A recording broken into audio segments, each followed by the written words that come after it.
ሰላም ጤና ይስጥልን የተከበራችሁ ተመልካቾቻችን ከሀገሬ ቴሌቪዥን ሳምንታዊ የስፖርት ፕሮግራማችን ጀምሯል። የተለያዩ ስፖርታዊ ጉዳዮችን የምናነሳበት ሰዓት ላይ እንገኛለን። ቀጣዮቹን ደቂቃዎች እኔ ገደባ አባይና ቃለ ስላሴ ካሳይ የተለያዩ ጉዳዮችን ልንነግራችሁ እዚህ ስቱዲዮ ተገኝተናል። እንዴት ነህ ቃል ብያለሁ። ሁለት ሳምንታት እንግዲህ ከስፖርት ሾዋችን ላይ ርቀ ነበረ፣ በረፍት ነበረ። በጣም ተመችቶ ነው የመጣው። ብዙ የስፖርት ቤተሰቦች ለነገሩ ያው ኦንላይን ላይ ብዙ ጊዜ ስለምንገናኝ ያው ያያሉ፣ ግን ረፍት ላይ እንደነበርክ ማሳወቅ ስላለብን ነው። ቃል የለም እንዴ ስለሚሉ ነው። እንግዲህ ያው ረፍት ላይ ነበርኩኝ ሁለት ሳምንት የረፍት ጊዜያችን አጠናቀን እንግዲህ ተመልሰናል። ወደ ድሮ አቋማችን ተመልሰናል ነው የምትለው። ለማንኛውም እንኳን ደህና መጣ ቃል። የተለያዩ ስፖርታዊ ጉዳዮች እያነሳ እንገኛለን። ያው እንግዲህ የጀመርነው የዚህ የክለቦች የዝውውር ገበያ ላይ እየተመለከትን እንገኛለን። ዛሬው ተረኛ ሊቨርፑል ነው። ከዚህ ቀደም ያነሳናቸው ክለቦች አሉ፣ በቀጣይም የምናነሳቸው ክለቦች አሉ። የዝውውር መስኮቱ እንግዲህ ከዛሬ ጀምሮ በደንብ የሚጧጧፍበት ጊዜ ይመስለኛል። ያው ነገ ጁላይ 1 ሲሆን ነገሮች በደንብ በስፋት የምንመለከታቸው ይሆናል። ዛሬ በልዩነት የመርሲሳይዱ ክለቡን ሊቨርፑል እንመለከታለን። አሁን ሊቨርፑል በዚህ የዝውውር መስኮት ላይ እንደው ምን አይነት ዝውውሮች አደረገ? ውጤታማ ነው ከሌሎቹ ክለቦች አንጻር የሚለውን እንመለከታለን። እንግዲህ 3 ተጫዋቾችን በይፋ ያስፈረመ ክለብ ነው። በቀጣይም ደግሞ የሚያስፈርማቸው ይኖራል ብዬ ገምታለሁ። እንመልከትስ ይስኩን እንግዲህ የዝውውሩ ጋር ባነሳው በተለይ ነገ ያልከው ነገር ትንሽ አሪፍ ሀሳብ ይመስለኛል። ምክንያቱም ክለቦች ብዙ ጊዜ ከጁላይ 1 በኋላ የዝውውር ሂደታቸውን በይፋ ያደርጋሉ የሚያስፈርሟቸውን ተጫዋቾች። ምክንያቱም ከበጀት ዓመት ጋር በተያያዘ በተለይ ክለቦች ይጠነቀቁበታል ይህንን ጊዜ። ስለዚህ ኦፊሻል የሚያደርጉበት እንዲሁም ዝውውሮች ላይ ይበልጥ የሚሳተፉበት ተብሎ ይጠበቃል። ግን ሊቨርፑልና ማንቸስተር ሲቲ እንግዲህ አስቀድመው በንቃት እየተሳተፉ ይመስላል። ይህ ምናልባት ላነሳው ጥያቄ ሊቨርፑል በዝውውር መስኮቱ እንዴት አገኘኸው ከሆነ ምናልባት በአውሮፓ ከሚገኙ ክለቦች ቀዳሚ ክለቦች ሊቨርፑል አንደኛው ነው ብሎ ማንሳት ይቻላል። ምክንያቱም በዝውውር መስኮቱ ማስቀድሞ ነው ወደ ዝውውር የገባው። እንደምታውቀው በተጠናቀቀው የውድድር ዓመት ያለ አንድም ተጫዋች ነው ሳያስፈርሙ አሰልጣኝ አርነ ስሎት እንግዲህ ቡድኑን ታሪካዊ የተባለውን ድል 20ኛውን የእንግሊዝ ፕሪሚየር ሊግ ዋንጫን እንዲያሸንፍ ማድረግ የቻሉት። ስለዚህ እኚህ ሰው በተለይ በውድድር ዓመቱ አልታገዙም ነበር። በክረምቱ የዝውውር መስኮት እንዲሁም በጥሩ የዝውውር መስኮት ላይ ክለባቸው በንቃት በዝውውር መስኮቱ አልተሳተፈላቸውም ነበር። ነገር ግን በመጀመሪያ የውድድር ዓመት ሻምፒዮን ካደረጉት በኋላ እንግዲህ ከመጀመሪያው ጀምሮ በንቃት ወደ ዝውውር ገበያው በመግባት ለቀጣይ የውድድር ዓመት በተሻለ ጥንካሬ ለማምጣት እንግዲህ ድንቅ የሆኑ ዝውውሮች ፈጽመዋል። በተለይ እያንዳንዱ ተጫዋቾች እንግዲህ ሲንግል አውት እያደረግን የምናነሳ ይሆናል። ከዚህ ቀደም ያነሳናቸው ጉዳዮች አሉ። ምናልባት የአርሰናልን ስናነሳ አርሰናል በዝውውሩ ለምን ዝም አለ የሚሉ ጉዳዮችን አንስተናል። የማንቸስተር ዩናይትድም የዝውውር መስኮቱ ምን ይመስላል፣ እነማን ሊያስፈርም ይችላል የሚል ነው። በቀጣይ ደግሞ ዛሬ ሊቨርፑልን ያነሳንበት አንዱ ጉዳይ እንደው የዝውውር መስኮቱን እንዴት እያስኬደ ይገኛል። ያው ገና ተጀመረ እንጂ ገና ግማሽ እንኳን አልሆነም። ስለዚህ ያን ያህል ባለፉት ሳምንታቶች ውስጥ ሊቨርፑል የተሻለ የዝውውር ገበያን አድርጓል። አንድ የተሻለ ልትለው የምችለው ሊቨርፑልን እንግዲህ በዋናነት ማንሳት የምችለው በሁለት ጉዳይ ነው። መግዛት ብቻ ሳይሆን መሸጥም የሚችል ቡድን ነው። ያንን ነው ውጤታማ ነው ልትለው። አንድ ክለብ በዝውውር መስኮቱ ውጤታማ ነው ስትለው መግዛትን ሳይሆን መሸጥንም ካነጻጸረ ሁለቱንም እኩል ካስኬደ ያ ክለብ ውጤታማ ነው የምትለው። ስለዚህ ሊቨርፑል እስካሁን እየገዛን ያለው በገዛው ልክ ደግሞ የሚሸጣቸውም ተጫዋቾች አሉ። ለምሳሌ የኳንሳ ጉዳይ ዛሬ የሚጠናቀቅ ነው። ሜዲካል እንግዲህ አድርጎ ጨርሷል።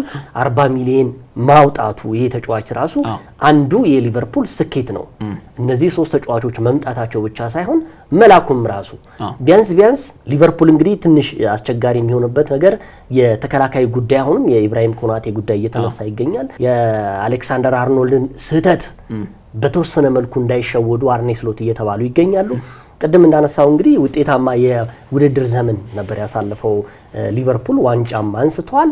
ከዚህ በላይ ደግሞ ሊቨርፑል የሚፈልገውን ተጫዋች ካመጣ የውድድር ዓመቱ እጅግ ከፍተኛ የዋንጫ ተፎካካሪ ይሆናል ተብሎ ነው የሚገመተው። እንደው ከሄዱት በላይ ወይም ደግሞ ሊሄዱ ካሰቡት በላይ እነማን መጡ የሚለውን ጉዳይ እናንሳና ለዝውውሩ መስኮቱ እንደው ምን ያህል ተጽዕኖ ፈጥሯል ለሊቨርፑልም የሚለውን እናንሳ። እስኪ መጀመሪያ እነማን መጡ የሚለውን ጉዳይ እናንሳ።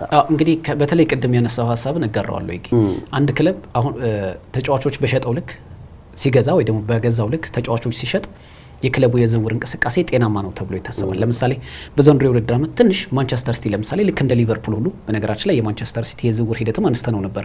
ከዚህ በፊት ማንቸስተር ሲቲ ለምሳሌ ተጫዋቾችን አስፈረመ እንጂ እስካሁን በይፋ የሸጣቸው ተጫዋቾች የሉም። የወጡ ተጫዋቾችም በነፃ ዝውውር የወጡት ናቸው። ለምሳሌ ኬቨን ዴ ብሮይነን ብናነሳ አሁን ክለቡ ይለቃል ተብሎ የሚጠበቀው ካይል ዎከርን ብናነሳ እስካሁን ማንቸስተር ሲቲ ገቢ ያደረገው የዝውውር ሂደት የለም። ሊቨርፑል ግን አትሊስት ከሁለት ተጫዋቾች ገቢ ማግኘት ችሏል። ለምሳሌ አንደኛው ቅድም እንደገለጽከው ከጃሬል ኳንሳ 40 ሚሊዮን ዩሮ አካባቢ ከሊቨርኩሰን ተቀብሏል። እንዲሁም ደግሞ ግብ ጠባቂው ኬለርንም በእርግጥ ይፋዊ ባይሆንም የዝውውር ገንዘቡ ወደ ብሬንትፎርድ እንደሸጠው ይታወቃል። ስለዚህ ሊቨርፑል አሁን ያስፈረማቸውን ተጫዋቾች ብቻ ሳይሆን ከሸጣቸውም ገቢ ማግኘት እንደቻለ ይታወቃል። በቀጣይም እንደነ ሃርቬ ኤሌት የመሳሰሉ ተጫዋቾችን ሊሸጥ ይችላል ተብሎ ይጠበቃል። እንግዲህ ሊቨርፑል በዝውውር መስኮቱ ለነገ ሳይውል ሳያድር በተለይ የትሬንት አሌክሳንደር አርኖልድን ዝውውር በዛ ቦታ ላይ ተጫዋች ለመተካት እንግዲህ ወደ ዝውውሩ ከገባ በኋላ ለተከታታይ ቀናት ሲፈልገው የነበረው ኔዘርላንዳዊው የቀኝ ተመላላሽ ጀረሚ ፍሪምፖንግን ባየር ሌቨርኩሰን አስፈረመ። በነገራችን ላይ ባየር ሌቨርኩሰን በተለይ አሰልጣኝ ዣቪ አሎንሶ ከወጣ በኋላ ቡድኑ ትንሽ ተጫዋቾቹን እያጣ ይገኛል። ከዚህ በፊትም ያው ሊቨርፑል እዛው ላይ የምናነሳው ፍሎሪያን ቨርትዝንም አንደኛው የምናነሳ ይሆናል። እንግዲህ እነዚህ ተጫዋቾች ክለቡን ከ120 ዓመታት በኋላ የቡንደስሊጋ ዋንጫ እንዲያሸንፍ ትልቅ አስተዋጽኦ ያደረጉ ተጫዋቾች ናቸው። በዚህ ቦታ ላይ ጀረሚ ፍሪምፖንግ ምን አይነት ተጫዋች ነው ስንል በተለይ በማጥቃትም በመከላከልም ረገድ እጅግ የተዋጣለት ተጫዋች እንደሆነ ይነገራል። ገና 24 ዓመቱ ነው። 34 ሚሊዮን ፓውንድ አካባቢ ነው ሊቨርፑል ለዚህ ተጫዋች ወጪ ያደረገበት።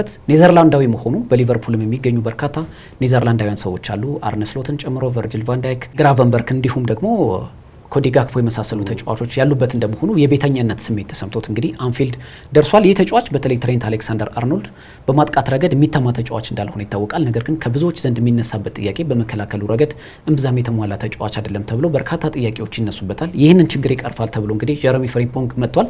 በቡንደስሊጋውም ጊዜ ይህ ተጫዋች ብዙ ድሪብል ካልተደረጉ የቀኝ ተመላላሾች መካከል ከተከላካዮች መካከል አንደኛው ነው። ለሊቨርፑል ትልቅ ጥቅም ይሰጣል ተብሎ ይታሰባልና ሊቨርፑል ሌሎች ዝውውሮችን የሚፈጽም ይህ ቦታ ግን ነገ ማይለው የቤት ስራው ነበር። ምክንያቱም ከ20 ዓመታት በኋላ አርኖልድን ከሸኘ በኋላ ይህንን ቦታ መድፈን እንደነበረበት ይታወቅ ነበር። ያንንም ወዲያው እርምጃ በመውሰድ እንግዲህ ተጫዋቹን የግላቸውን አድርገዋል።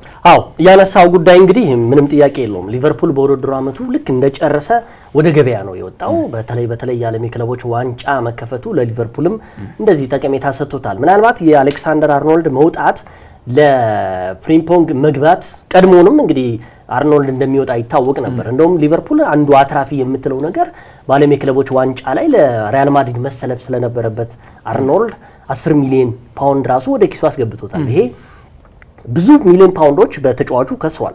ሁሉም ባለማራዘሙ ወይም ደግሞ ቀድሞ ባለመሸጡ ቢያንስ ደግሞ ተሸውዶበታል። ግን አንጻራዊ ስታይ ደግሞ እንዲሁ ከሚሄድ ደግሞ የዓለም ክለቦች ዋንጫ በነገራችን ላይ ለሊቨርፑል በዝውውር መስኮቱ ጠቅሞታል። ያን 10 ሚሊዮን ፓውንድ አያገኝም ነበር በነፃ ዝም ብሎ ሄደው ቢሆን ወይም ደግሞ ሪያል ማድሪድ የዝውውር መስኮቱ ወይም ደግሞ የዓለም ክለቦች ዋንጫ ከተጠናቀቀ በኋላ ወስዳለሁ ብሎ ቢሆን ያን 10 ሚሊዮን ፓውንድ አያገኝም ነበር። ነገር ግን አሁን ሊቨርፑል በአጠቃላይ እነዚህን ሶስት ተጫዋቾች ሲያገኝ 190 ሚሊዮን ፓውንድ ነው ያወጣው ለሶስት ተጫዋቾች። አሁን የኳንሳ ጉዳይ ጃሬል ኳንሳ ኦልሞስት እስከ 35 ሚሊዮን ፓውንድ ልትለው ትችላለ ሲወርድ። ከዛ በተረፈ ደግሞ 10 ሚሊዮን ፓውንድ አለው እዚህ የአርኖልድ አለው። ከዛ በመቀጠል ደግሞ ዲያዝን ለመሸጥ እያሰበም ነው ይባላል። እርግጠኛ ባትሆንም ግን የኑኔዝ ጉዳይ ደግሞ እርግጠኛ ልትሆን ትችላል። ስለዚህ እንደነዚህ አይነት ተጫዋቾችን መሸኘቱ ከ190 ሚሊዮን ፓውንድ ነው ማትራፊ ነው የሚሆነው ይህ ቡድን። ስለዚህ ውጤታማ የዝውውር ገበያን እያካሄደ ያለው ሊቨርፑል ነው። የፍሪምፖንግን ጉዳይ ምንም ጥያቄ የለውም። እንደውም ብዙ ጊዜ የዝውውር መስኮት ላይ አሁን በጣም አታችመንታቸው እየበዛ ያሉት ክለቦች የባየር ሌቨርኩሰን እና የሊቨርፑል ጉዳይ በጣም እየተነሳ ይገኛል። አሁን ምን ያህል ተጫዋቾችን እያመጡ ነው ከዛ በተረፈ ደግሞ ልውውጥም እያደረጉ ነው። ባየር ሌቨርኩሰን በቀድሞ የማንቸስተር ዩናይትዱ ኤሪክ ቴን ሃግ መመራቱ ከፕሪሚየር ሊግ የሚፈልጓቸው ተጫዋቾች አሉ። አንዱ የኳንሳ ጉዳይ ነው። ኳንሳ እንግዲህ በነገራችን ላይ በሊቨርፑል ማደጉ ከዛ በተረፈ ብዙ ጨዋታዎችን ማድረጉ ያው የቋሚነት እድል አለማግኘቱ ይመስለኛል በእነ ኢብራሂም ኮናቴና እንዲሁም ደግሞ በቨርጂል ቫን ዳይክ መሸፈኑ ብዙ ጨዋታዎችን ማግኘት ይፈልጋል። እንግሊዛዊ ነው። እንደነዚህ አይነት ነገሮች ለማግኘት ደግሞ ወደ ጀርመን መሄዱ ትልቅ እንድምታ ፈጥሮታል። ከዛ በተረፈ የፍሪምፖንግን አንስተናል። የፍሎሪያን ቨርትዝን ጉዳይ እናንሳ። እንግዲህ እሱ ከእንግሊዝ ፕሪሚየር ሊግም ወጣ ብሎ በጣም ትልቅ ዝውውር የተደረገበት እሱ ነው። እንደውም 116 ሚሊዮን ፓውንድ ለዚህ ተጫዋች ምን ታስቦ ነው ሲል አንጻራዊነት ስታዩ ደግሞ ጥሩ ነው። ምክንያቱም ሊቨርፑል ብዙ አመት የሚጠቀምበት ተጫዋች ነው። በጀርመን ቡንደስሊጋ ከሌቨርኩሰን ጋር ዋንጫ አግኝቷል። እንደዚሁም ደግሞ ውጤታማ የጀርመን የወደፊቱ የመሃል አማካይ ነው። የ6 ቁጥር ሚናው በጣም የሚገርም ነው። ስለዚህ አትርፏል ለምትለችበት የቨርትስ ጉዳይ አንዱ የሚነሳ ይመስለኛል። እንግዲህ ፍሎሪያን ቨርትስ በተለይ በርካቶች ይሄን ያክል ገንዘብ ይገባዋል እያሉ ሲያነሱት አስተውለናል እኛም። ነገር ግን ፍሎሪያን ቨርትስ አሁን ባለው የዝውውር ገበያ በተለይ ልክ እንደ ፍሎሪያን ቨርትስ አይነት ተጫዋቾች ማግኘት አሁን ባለው የዝውውር ገበያ እጅግ ከባድ ሆኗል። ምክንያቱም አሁን በተለይ ከነ ቶኒ ክሩስ በኋላ ፈጣሪ የምንላቸው ተጫዋቾች ራሳቸውን ግብ የሚያስቆጥሩ በተለያዩ የቦታ አማራጮች መጫወት የሚችሉ ተጫዋቾችን ማግኘት በዝውውር ገበያው እጅግ ፈታኝ ሆኗል። ለዛም ፍሎሪያን ቨርትስ በነገራችን ላይ ባየር ሙኒክ ፈልጎት ነበር። ይጌ የምታስታውስ ከሆነ ደግሞ እኛም በዜና መልኩ ሽፋን ሰጥተነው ነበር። ወደ ማንቸስተር ከተማ በመምጣት ከማንቸስተር ሲቲ አመራሮች ጋር እንደተገናኘም ግልጽ ነበር። ማንቸስተር ሲቲ የኬቨን ዴ ብሮይነ እውነተኛ ምትክ ብለው ፔፕ ጓርዲዮላ በቀዳሚነት ያስቀመጠው ተጫዋች ይህ ተጫዋች ነበር። ይህ ተጫዋች እንግዲህ ባለፉት ዓመታት እጅግ ወጥ በሆነ አቋም በአሰልጣኝ ዣቢ አሎንሶ ስር ለባየር ሌቨርኩሰን ግልጋሎት ሲሰጥ ተመልክተናል። እንዲሁም ደግሞ በጀርመን አስተናጋጅነት በተካሄደው የ2024 የአውሮፓ ዋንጫ ላይም ድንቅ ብቃቱን ማሳየት የቻለ ተጫዋች እንደነበር ይታወሳል። ይህ ተጫዋች በርካታ ከዋክብቶች በሚገኙበት የጀርመን ቡንደስሊጋ ለተከታታይ 2 ዓመታት የቡንደስሊጋ ኮከብ ተጫዋች በሚል ተመርጧል። ባለፉት ዓመታት ይህ ከአማካይ ስፍራ ተጫዋች ራሱ የማይጠበቁ ቁጥራዊ መረጃዎችን ያስመዘግባል። በተለይ በ2 ዓመታት ብቻ 34 ያህል ጎሎችን አስቆጥሯል። ለክለቡ 33 ያህል ለግብ የሚሆኑ ኳሶችን አመቻችቶ አቀብሏል። ይህ ተጫዋች በ10 ቁጥር ሚና በክንፍ መስመር በኩልም መጫወት የሚችል ነው። የአማካይ ክፍል ላይ በተለይ ይበልጥ የፈጣሪ አማካዮች አይነት ክህሎት ያለው ተጫዋች ስለሆነ የበለጠ የሊቨርፑልን የአማካይ ክፍል የበለጠ ግርማ ሞገስን ያላብሰዋል ተብሎ ይጠበቃል። ምክንያቱም በሊቨርፑል ውስጥ በነገራችን ላይ የአማካይ ስፍራ ተጫዋቾቹ እምብዛም የሚታሙ አይደሉም። አሌክሲስ ማካሊስተርም ጥሩ የውድድር ዓመትን ያሳለፈው፣ ሪያን ግራቨንበርግ 38 ያህል ጨዋታዎችን በቋሚነት ከሞሐመድ ሳላህና ቨርጂል ቫን ዳይክ ጋር በመሆን ድንቅ ብቃቱን አሳይቷል። ዶሚኒክ ሶቦዝላይን ማንሳት እንችላለን። ስለዚህ ይህ ተጫዋች በሊቨርፑል ውስጥ የሚፈለገው አይነት ሚና ለመወጣት ትክክለኛው ተጫዋች ነው ተብሎ ይጠበቃል። እርግጥ የእንግሊዝ ክብረ ወሰንን ሰብሯል። ከዚህ በፊት የእንግሊዝ ክብረ ወሰንን ተቆጣጥሮት የነበረው ሞይሰስ ካይሴዶ ነበር በ115 ሚሊዮን ፓውንድ። እንግዲህ 116 ሚሊዮን ፓውንድ ወጪ አድርገውበታል። ይህ ተጫዋች ግን ለሊቨርፑል ትልቅ ግብአት ይሆናል ተብሎ ይጠበቃል። በተለይ ደግሞ በሐሰተኛ 9 ቁጥርም የመጫወት አቅም እንዳለው ይነገርለታል። በዛ ላይ ደግሞ በቡድኑ በተለይ የአማካይ ስፍራ ተጫዋቾች በሚጨናነቁበት ወቅት ኳሶችን የሚያሻግርበት መንገድ እንዲሁም ደግሞ የፊት መስመር አጥቂዎችን የሚመለከትበት የንስር አይን አለው ተብሎ የሚጠራ ተጫዋች ነውና ይህ ተጫዋች ጀርመንም በአሁኑ ወቅት ከጀማል ሙሲያላ ጋር በኩል ደረጃ የምትተማመንበት እንቁ ልጇ ነውና ምናልባት ይህን ያህል ገንዘብ ሊቨርፑል ማውጣቱ ሌሎች ክለቦች ተጫዋቹን ቢፈልጉትም ያን ያህል ገንዘብ ለማውጣት መድፈር አልቻሉም። ነገር ግን ሊቨርፑል የግሉ አድርጎታልና ለአሰልጣኝ አርነ ስሎት አጫወት ምርጡ ተጫዋች ሊሆን ይችላል ተብሎ ይጠበቃልና የፍሎሪያን ቨርትስ ዝውውር ለሊቨርፑል ከፍ ወዳለ ደረጃ ሊያሸጋግረው የሚችል ምርጥ ዝውውር ይመስለኛል። ስለዚህ 116 ሚሊዮን ፓውንድ ይገባዋል የሚል ሀሳብ ነው። እኔም በነገራችን ላይ ያው ቁጥራዊ መረጃውን ስትመለከት አሁን ላይ ደግሞ ቅድም እንዳልከው የነ ቶኒ ክሩዝ ከወጡ በኋላ እንደነ ሞድሪች አይነት ተጫዋቾች ባሉበት የዛ መሃል ሜዳ ላይ ጠፍተዋል አሁን አብዛኞቹ ተጫዋቾች። ሁለተኛ ምን ያህል ጊዜስ የሚያገለግል ብቃት ይኖረዋል የምትል ልጁ ተስፋ የተደረገበት ተጫዋች ነው። በጀርመን ብሔራዊ ቡድን ቶሎ የተጠራ ልጅ ነው። ከዛም በተረፈ እንግዲህ ተጽዕኖውን የፈጠረው በዣቪ አሎንሶ ስር ሆኖ በባየር ሌቨርኩሰን ቁጥራዊ መረጃዎች ያስታውቃሉ። እንግዲህ የ6 ቁጥር ሚና ይዘህ ጎሎቹን የማስቆጠር እድል በጣም ዝቅተኛ ነው የሚሆነው። ምክንያቱም የመከላከል ዘይቤ ይዘህ ነው የምትጫወተው፣ ወደ ኋላ እየተመለስክ ነው የምትጫወተው። ይሄ ልጅ ግን በ2 ዓመታት ውስጥ 34 ያህል ጎሎች ማስቆጠሩ ምን ያህል ወደፊት እንደሚሄድ፣ ሁለተኛ ነገር ደግሞ ከፊት ሆኖ ለጎሎች የሚሆኑ ኳሶችን ማቀበሉ ራሱ እንግዲህ ሊቨርፑል ምንም ጥያቄ የለውም ትልቅ ዝውውር ነው ያደረገው። የአርኔ ስሎት እሱን ሞርደው የወደፊቱ ሮድሪዮ ማድረግ የሚችሉበት አጋጣሚ ይመስለኛል። አሁን እንግዲህ 6 ቁጥር ሚና ላይ እንግዲህ 8ም 10ም በሁሉም ስለሚጫወተው እንደው ኖርማሊ ይሄ ልጅ እንግዲህ ያው መሀል ላይ ነው በደንብ አድርገህ የምታጫውተው። ከዛ በተረፈ የነ ማካሊስተር ጉዳይ ስላለ ከፊት እነሱን ነፃ የማድረጋቸው ነገር ሰፊ ስለሆነ 116 ሚሊዮን ፓውንድ ምንም ጥያቄ የለውም። እንደውም አይበዛበትም ብዬ ነው የምገምተው። ምክንያቱም ታላላቆቹ ክለቦች እንደ ማንቸስተር ሲቲ፣ ማንቸስተር ዩናይትድን የመሳሰሉ ክለቦች 80 እና 90 ሚሊዮን ፓውንድ እያወጡ የከሰሩበት አጋጣሚ ስላለ ነው። ይህ ልጅ እንግዲህ በቀላሉ የሚከሰር ያለ አይመስለኝም። እንደው ሶስተኛውን ፈራሚ እንመልከት። ሜላስ ኬርኬዝ ምናልባት በእንግሊዝ እግር ኳስ ታሪክ ውስጥ የወደፊቱ የግራ መስመር ፈጣን ተጫዋች እየተባለ ይገኛል። ይህ ሃንጋሪያዊ ተጫዋች እንግዲህ ባለፈውም ስናነሳው ነበረ። በርነማውዝ እንግዲህ እንደው ሀሳብ እንደው እንዳይቀያየር እንጂ አንድ ጉዳይ ማንሳት ፈለግኩኝ ቃል ምናልባት እንደው ተመልክተህ ከሆነ በዚህ የዝውውር ገበያ ላይ በዘንድሮ የውድድር ዓመት በተለይ ባልተለመደ መልኩ ብሬንትፎርድ እና በርንማውዝ ተጫዋቾችን እየሸጡ ይገኛሉ እንደው ታዘበህ ከሆነ ከዛም በተረፈ ደግሞ የሚወጡት ተጫዋቾች ደግሞ አብዛኞቹ ማለት ትችላለህ ውጤታማ ናቸው በትልልቅ ክለቦች የሚፈለጉ ናቸው ብዙ ብሮችን እያተረፉ ይገኛሉ የበርንማውዝ ደግሞ ትንሽ ከፍ ያለ ይመስለኛል ምክንያቱም ከግብ ጠባቂው ጀምሮ ከኬፓ ጀምሮ እንደዚሁም ደግሞ ኬርኬዝም ከዛ በተረፈ ዲንሃውሰንም ለሪያል ማድሪድ የመጣው ልጅ በጣም አስገራሚ የዝውውር ገበያን እያየን እንገኛለን እንደዚህ አይነት ተጫዋቾች እንደዚህ አይነት ክለብ ውስጥ ነበሩ ወይ እስከሚያስብል ሁለተኛ ያው የኬርኬዝን ጉዳይ ነው ይሄ ተጫዋች 40 ሚሊዮን ፓውንድ በደንብ ነው የሚገባው ሊቨርፑል እውነት ለመናገር አንዱ የዝውውር መስኮቱ ላይ ውጤታማ ነው የምትለው ቶሎ ብሎ መሸፈኑ ነው ቅድም ያነሳ ነው አለ የአሌክሳንደር አርኖልድን የፍሪምፖንግ ጉዳይ ሲነሳ ነው አሁን የአንዲ ሮበርትሰን ጉዳይ አለ እሱም በነገራችን ላይ አትሌቲኮ ማድሪድ የሚሄዱ ድል ሰፊ ነው ሊቨርፑል ራሱ ከዚህ ተጫዋች ብዙ ብር ያገኛል ይሄን ተጫዋች ደግሞ የኬርጌዝ ጉዳይ በእርግጠኝነት ነው የምልህ ቢያንስ ከ25 እስከ 30 ሚሊዮን ፓውንድ ከአንዲ ሮበርትሰን ሊያገኝ ይችላል ይህ ክለብ 40 ሚሊዮን ፓውንድ ነው ኬርጌዝን ያመጣው ስለዚህ እንደ ሊቨርፑል አሁንም አትራፊ የለም ሁለተኛው ደግሞ በተወሰነ መልኩ ይህ ተጫዋች እንግዲህ ወደፊት እየወጣ የሚጫወት ተጫዋች ነው በጣም ፈጣን ነው ታጋይ ነው እንደ አንድሬ ሮበርትሰን ትንሽ ደከም የሚለው የሚያስብለው ትንሽ ለጎል የሚሆኑ ኳሶችን አመቻችቶ ማቀበሉ በሱ ደረጃ ላይ ሆን ይችላል አሁንም ያው ወጣት ልጅ ነው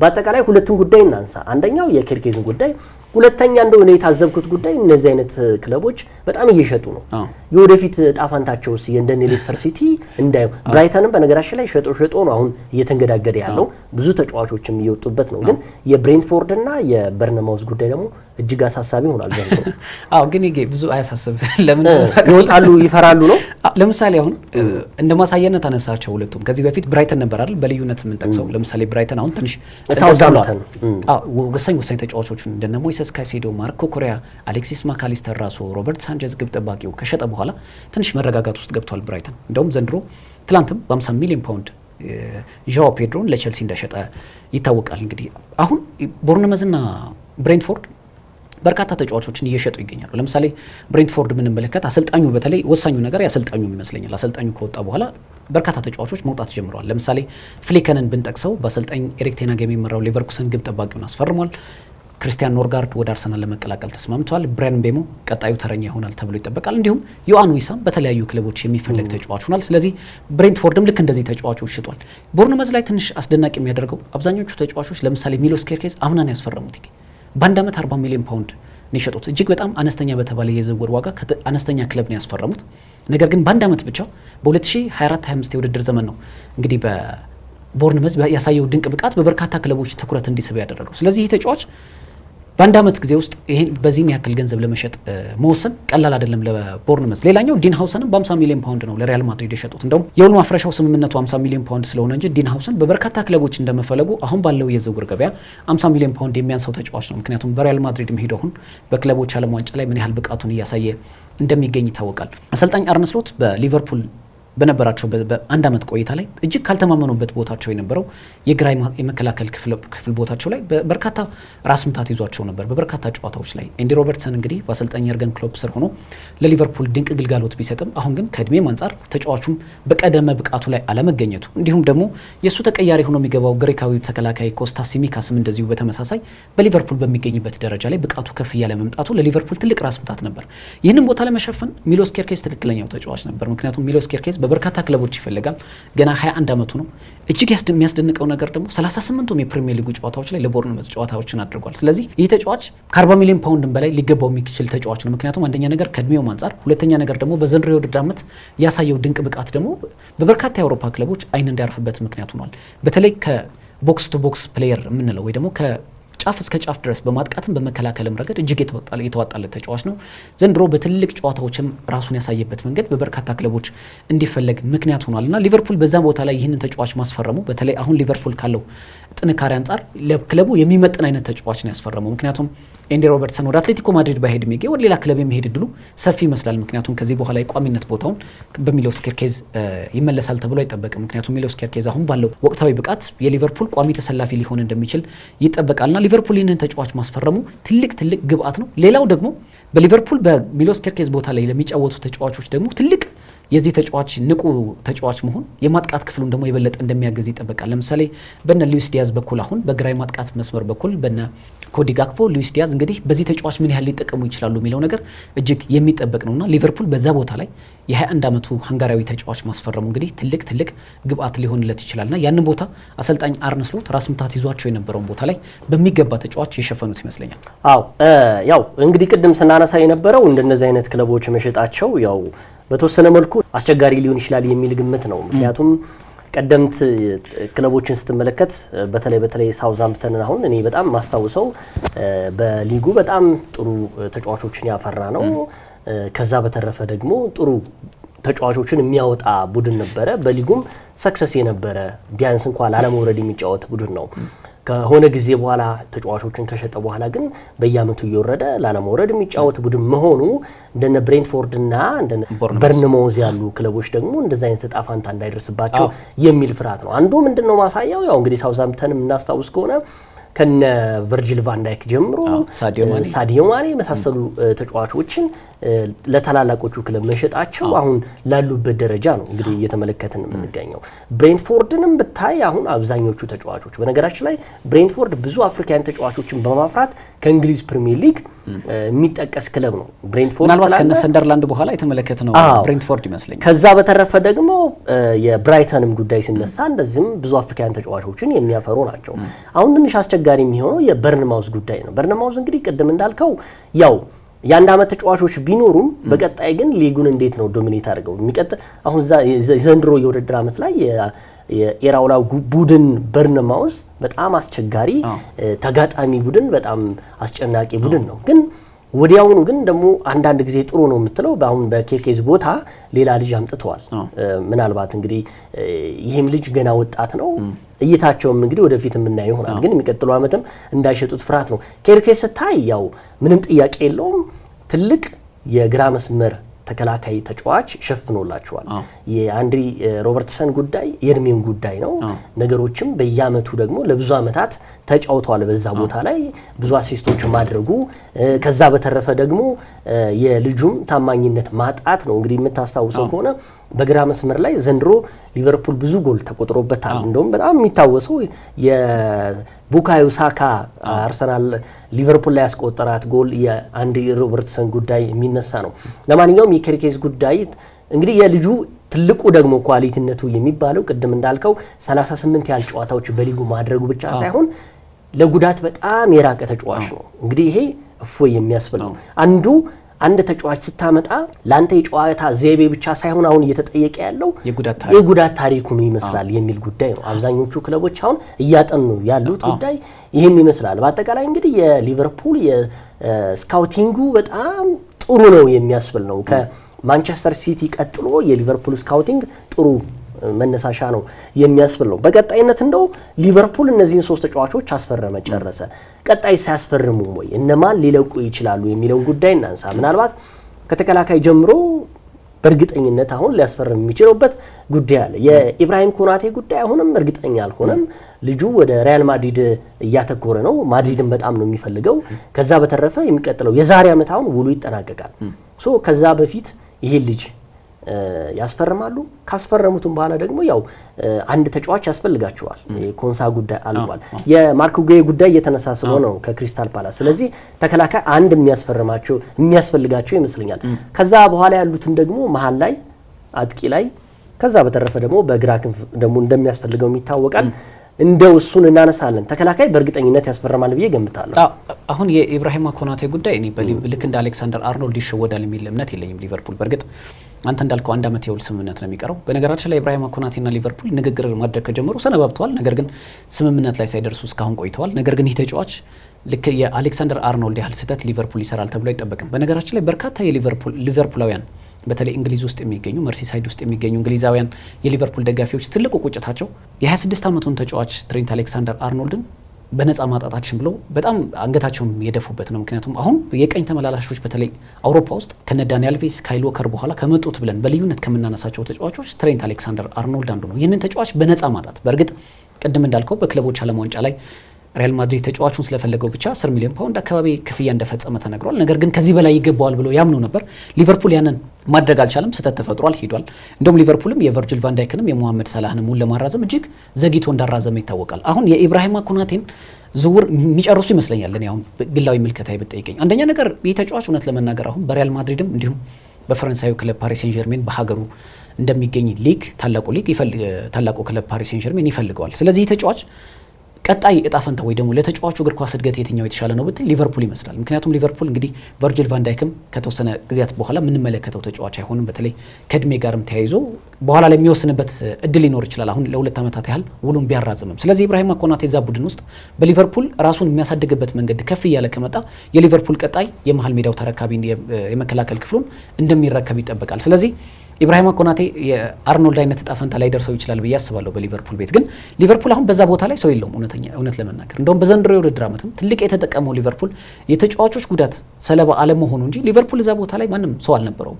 ጆ ጎሜዝ ነበር እንደምታውቀው እንግሊዛዊው ተጫዋች። በተለይ አሰልጣኝ የርገን ክሎፕ በበርካታ ጨዋታዎች ላይ ተጠቅመውበታል። ነገር ግን አርነ ስሎትም አንዳንድ ጨዋታዎች ላይ ቢጠቀሙበትም ተጫዋቹ ጉዳት ሰለባ ከሆነ በኋላ ለረጅም ጊዜ ከራቀ በኋላ በዛ ቦታ ላይ ኳንሳን ሲጠቀሙት አንዳንድ ጨዋታ ላይ ደግሞ ግራቨንበርክን ወደ ኋላ እየመለሱ ሲያጫውቱ ተመልክተናል። ስለዚህ ይህንን ተጫዋች ለመተካት ትክክለኛው ፈራሚ ተብሎ የሚጠበቀው የክሪስታል ፓላሱ ማርክ ጌሂ ነው። ይህ ተጫዋች 24 ዓመቱ ላይ ይገኛል። እንግዲህ በትልቅ ደረጃ ላይ የሚገኝ ተጫዋች ነው። በክሪስታል ፓላስ ሚድ ቴብል ላይ ያለ ክለብ ቢሆንም ብቃቱ ግን የልጁ ብቃት ከፍ ያለ እንደሆነ ይነገራል። ስለዚህ ይህ ተጫዋች ለሊቨርፑል እንደሚመጥን ይነገራል። በበርካታ ክለቦች ቢፈለግም ምርጫውን ግን ሊቨርፑል እንደሆነ እየተነገረ ይገኛል። ገና 24 ዓመቱ ነው። ለእንግሊዝ ብሔራዊ ቡድን በቅርብ ዓመታት ውስጥ እየተጠራ በአውሮፓ ዋንጫ ላይም ተመልክተነዋል። በቋሚነት እያገለገለ ይገኛል። ሊቨርፑል እንግዲህ ይህን ተጫዋች እንደሚያስፈርመው ይጠበቃል። ከማርክ ጌሂ ጋር ስምምነትን ባይደርስ ሊቨርፑል የመሀል ተከላካይ የማያስፈርምበት ምንም አይነት መንገድ የለም። ሌላው ወደ ማጥቃትም ስንሄድ ዳርዊን ኑኔዝ እንግዲህ ወደ ናፖሊ ለመሄድ እየተነጋገረ ይገኛል።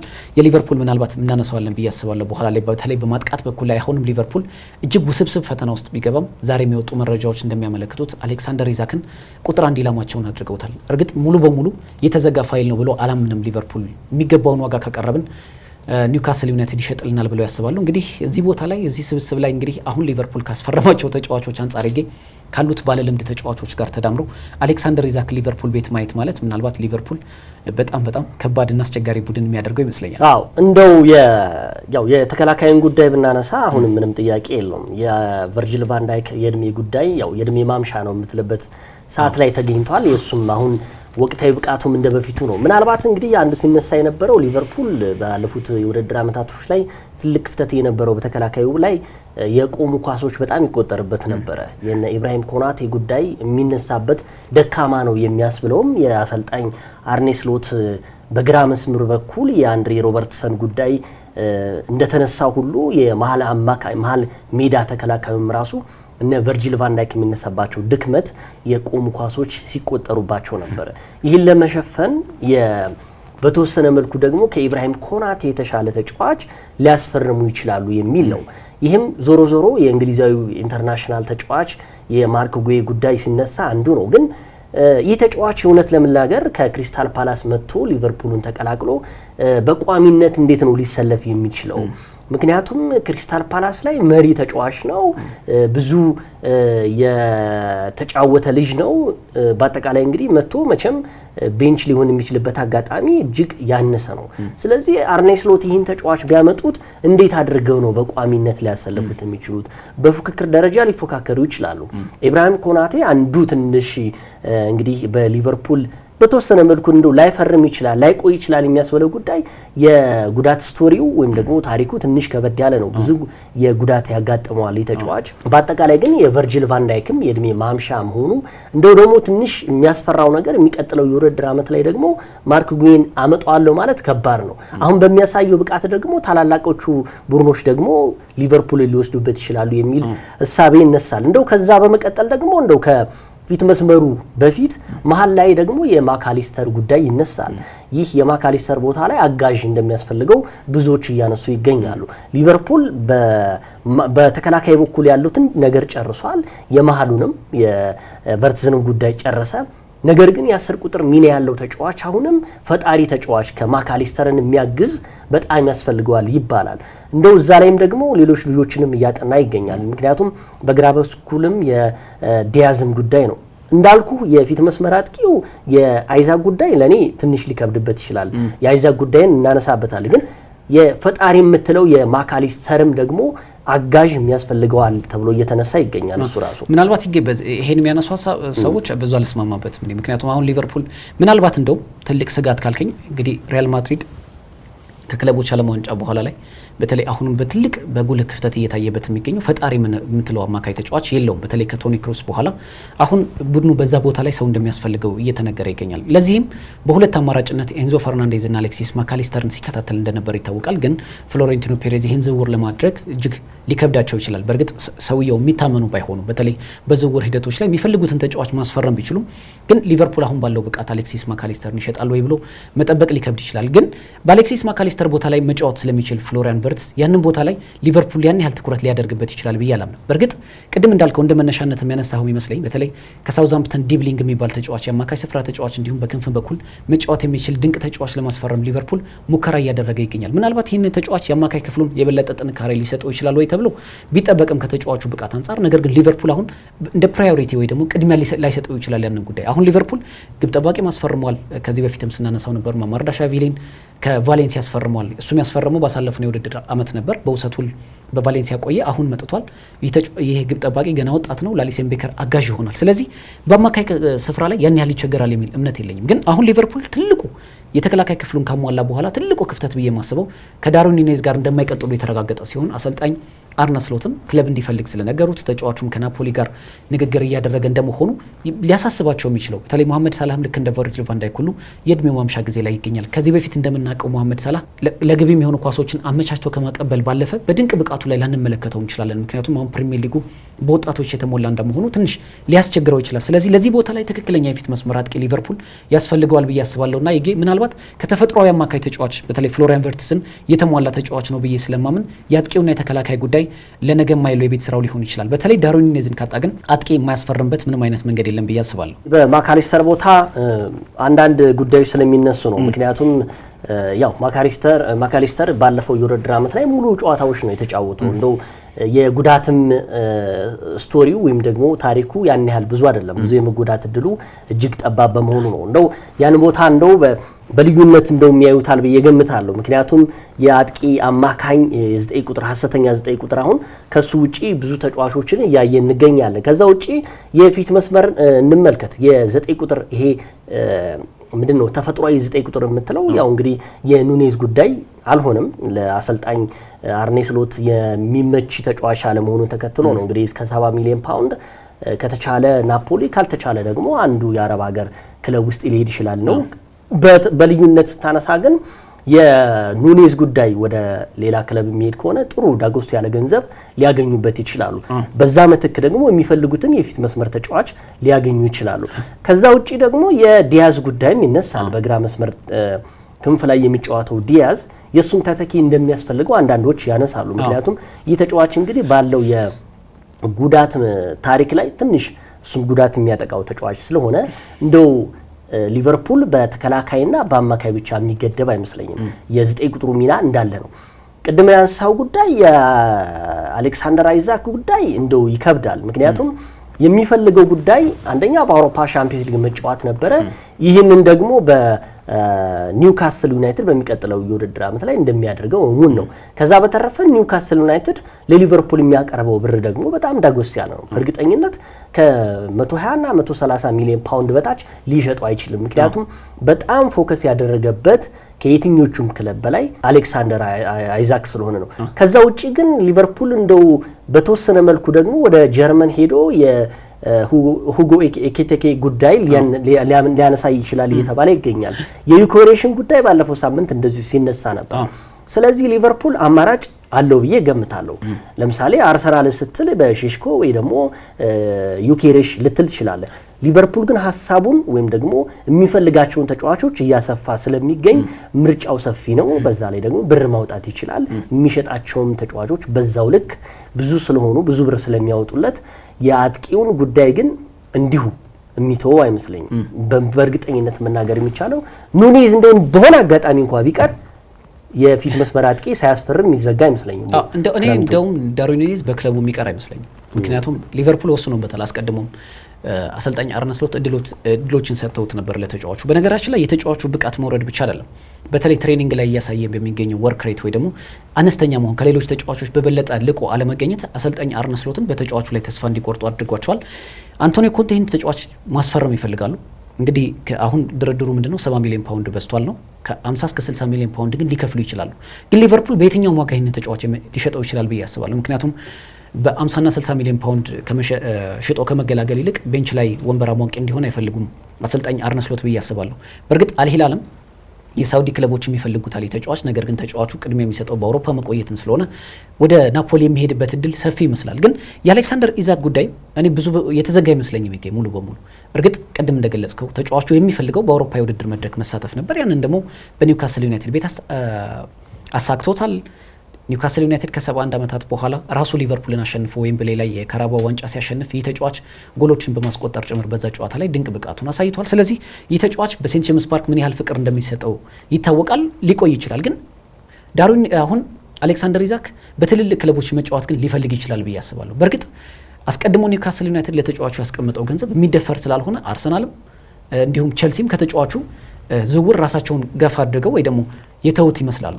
ግን 116 ሚሊዮን ፓውንድ ያህል ፍሎሪያን ቨርትዝ ያወጣው ሊቨርፑል ይህንን ተጫዋች የማያስፈርምበት ምንም አይነት ምክንያት የለም ብዬ አስባለሁ። እርግጥ የዚህ ተጫዋች ዝውውር የሚወሰነው ከዳርዊን ኑኔዝ ጋር የተገናኘ ይመስለኛል። ሊቨርፑል ከዳርዊን ኑኔዝ የሚያገኘው ገንዘብ የተወሰነ ገንዘብ ጨምሮበት አሊያም እና ሃርቬ ኤሌትን የመሳሰሉ ተጫዋቾች አሁን በባየር ሌቨርኩሰንም እየተፈለጉ ስለሆነ እነዚህን ተጫዋቾች ሽጦ አሌክሳንደር ኢዛክን ይፋዊ የዝውውር ጥያቄ እንደሚያቀርብ ይጠበቃል። ነገር ግን የእንግሊዝ ክብረ ወሰንን ከሰበረ በእኔ ምልከታ ፍሎሪያን ቨርትዝ እንግዲህ 116 ሚሊዮን ፓውንድ ነው። ሊቨርፑል ከፍሎሪያን ቨርትዝ ትንሽ የተሻሻለው የዝውውር ዋጋ ካቀረበ ግን ምናልባት ኒውካስል ዩናይትድ አይኑን ላያሽ ይችላል። ምክንያቱም ኒውካስል ዩናይትድ አሁን ሌሎች አጥቂዎችን መመልከት ጀምረዋልና ይህ ምናልባት ጥርጣሬ ውስጥ እንደገቡ አስመስሎባቸዋል። በነገራችን ላይ ጆዋ ፔድሮ ወደ ቼልሲ ከመሄዱ በፊት ኒውካስል ዩናይትድ በጥብቅ እየፈለገው ነበር። አሁን ደግሞ ሰሞነኛ እየወጡ በሚገኙት ዜናዎች መካከል ዶሚኒክ ካልቨርት ልዊን ከኤቨርተን ለቋል። በኒውካስል ደግሞ አሰልጣኝ ኤዲ ሃው ከዚህ በፊት ይህንን ተጫዋች ለማስፈረም ይፈልጉ ነበር። ይህ ተጫዋች እንግዲህ በነፃ ዝውውር ነው የሚያገኙት። ስለዚህ አሌክሳንደር ኢዛክን የማይሸጡበት ምንም አይነት መንገድ የለም ብዬ አስባለሁ። ነገር ግን ሊቨርፑል ተገቢውን ወይ ደግሞ ኒውካስል ዩናይትድ የሚፈልገውን የዝውውር ዋጋ ግን ማቅረብ ይጠበቅበታል። ዝውውሩ ግን እጅግ ውስብስብ ሊሆን ይችላል ብዬ አስባለሁ። አዎ እንግዲህ የሊቨርፑል ጉዳይ በዚህ መልኩ ነው የሚነሳው። ምክንያቱም የፊት መስመርም ቦታውን እጅግ መሸፈን ይፈልጋል። ሁለተኛ የሚለቃቸውም ተጫዋቾች እንዲሁ በቀላሉ የሚወጡ አይደሉም፣ ብዙ ገንዘብ የሚወጣበት ነው።